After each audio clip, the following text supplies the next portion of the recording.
বিশ্বাস করেন ভাই, মিজানুর রহমান আজহারি হুজুরের এই পোস্টটা পড়ার সাথে সাথেই আমার চোখ দিয়ে অঝরে পানি বের হতে শুরু করলো।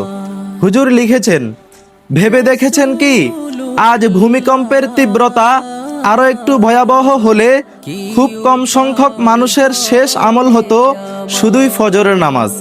সেই লিস্টে আপনি থাকতেন তো? উত্তর না হলে শুধরে নেওয়ার সুযোগ রয়েছে এখনো।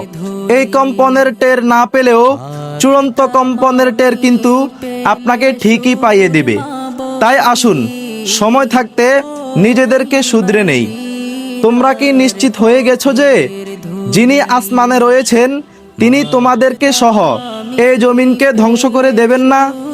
অতঃপর আকস্মিকভাবে তা থরথর করে কাঁপতে থাকবে। সূরা আল মুলুক আয়াত নাম্বার 16। একবার ভাবুন তো, আজকে যদি আপনি ফজরের নামাজ না পড়ে থাকেন তাহলে এইটুকু আমলও আপনার থাকতো না।